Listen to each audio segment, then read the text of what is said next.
Hello everyone, আসসালামু আলাইকুম। আজকে আপনাদের সঙ্গে শেয়ার করছি ঝাল পিঠার রেসিপি।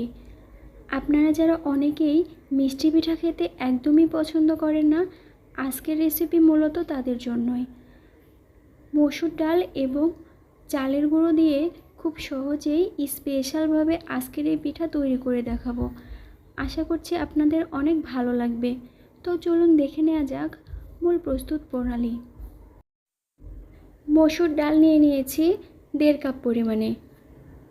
ডালগুলো খুব ভালো করে ধুয়ে পরিষ্কার করে নিয়েছি। চুলায় একটা পাত্র দিয়েছি এবং ডালগুলো দিয়ে দিলাম। কাঁচামরিচ, পেঁয়াজ এবং রসুন খুব ভালো করে কেটে নিয়েছি, এগুলো দিয়ে দিচ্ছি। এ পর্যায়ে স্বাদমতো লবণ দিয়ে নিলাম এবং 1 চামচ পরিমাণে শুকনো মরিচের গুঁড়ো দিয়ে দিয়েছি। 1/2 চামচ পরিমাণে ধনিয়া এবং হলুদ গুঁড়ো দিয়েছি। প্রাণীর যে স্বাদের মশলার প্যাকেট পাওয়া যায় সেটা 1 প্যাকেট পরিমাণে দিয়ে দিলাম। আদা রসুনের পেস্ট দিলাম 1 চামচ পরিমাণে। পানি দিয়ে নিয়েছি 3 কাপ পরিমাণে, তবে আপনাদের ডালের পরিমাণ অনুযায়ী পানিটা কম বেশি করে দিতে হবে। ঢাকনা দিয়ে ঢেকে দিলাম। ডাল খুব ভালো করে রান্না করে নেব, তবে আমি এখানে কোনো রকম তেল ব্যবহার করিনি। এই তো খুব ভালো করে ম্যাশ করে নিচ্ছি। সব ডাল খুব ভালো করে ম্যাশ করা হয়ে গেছে। এখানে আবারও 2 কাপ পরিমাণে পানি অ্যাড করেছি। পানি যখন খুব ভালো করে বলক এসেছে, এই পর্যায়ে চালের আটা দিয়ে দিচ্ছি। প্রথম অবস্থাতেই এখানে 2 কাপ পরিমাণে চালের আটা দিয়েছি এবং খুব ভালো করে মিশিয়ে নিচ্ছি। এই পর্যায়ে চুলার আঁচটা একদমই লোতে করে রেখেছি। খুব ভালো করে মিশিয়ে নিচ্ছি, তবে এখানে আরও 1 কাপ পরিমাণে চালের আটা দিয়ে দিচ্ছি। আবারও খুব ভালো করে মিশিয়ে নিচ্ছি। এই ডো একদমই স্মুথ করার চেষ্টা করছি। দেখুন, দেখে নিশ্চয়ই বুঝতেই পারছেন। যাই হোক, তৈরি হয়ে গেছে। চুলাটা অফ করে দিয়েছি। দেখুন কতটা পারফেক্ট হয়েছে ডোটা।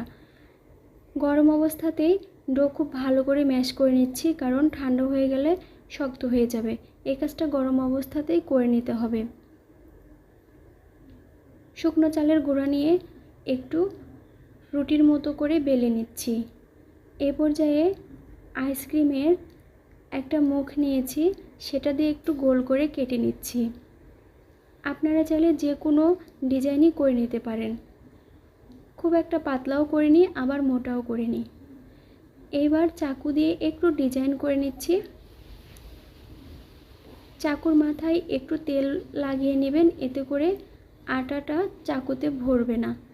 এই তো আবারও আমি অন্য ধরনের ডিজাইন করে নিচ্ছি, তবে আপনারা চাইলে ফ্রেশ গোলভাবে কেটে নিয়ে সেটাও ভেজে নিতে পারেন। ডিজাইন করলে একটু দেখতে সুন্দর লাগে, এই আর কি।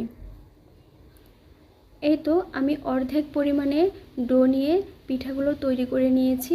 এগুলো আগে ভেজে নেব, তারপরে বাকি অর্ধেকটুকু পিঠা বানিয়ে তারপরে ভেজে নেব। চুলায় পর্যাপ্ত পরিমাণে সয়াবিন তেল দিয়ে দিলাম। তৈরি করে রাখা পিঠাগুলো দিয়ে দিচ্ছি। পিঠা তেলে ছাড়ার সময় অবশ্যই চুলার হিটটা হাইতে রাখতে হবে। এই তো দেখুন পিঠা কত সুন্দরভাবে ফুলে উঠেছে। এবার একটু উল্টিয়ে দিচ্ছি।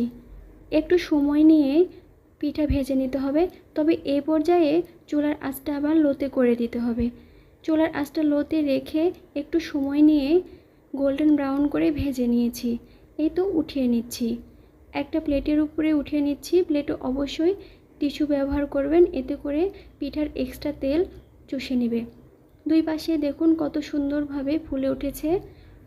সবগুলো পিঠাই সেম প্রসেসে আমি ভেজে নিয়েছি। আশা করছি আজকের এই রেসিপি আপনাদের অনেক ভালো লেগেছে। ভালো লেগে থাকলে বাসায় অবশ্যই ট্রাই করবেন এবং তৈরি করার সময় আমার নিয়মগুলো ফলো করবেন। এতে করে একদম পারফেক্টভাবেই এই ঝালঝাল মজার পিঠা তৈরি হবে। তবে আপনাদের কেমন লেগেছে কমেন্টে অবশ্যই জানাতে ভুলবেন না।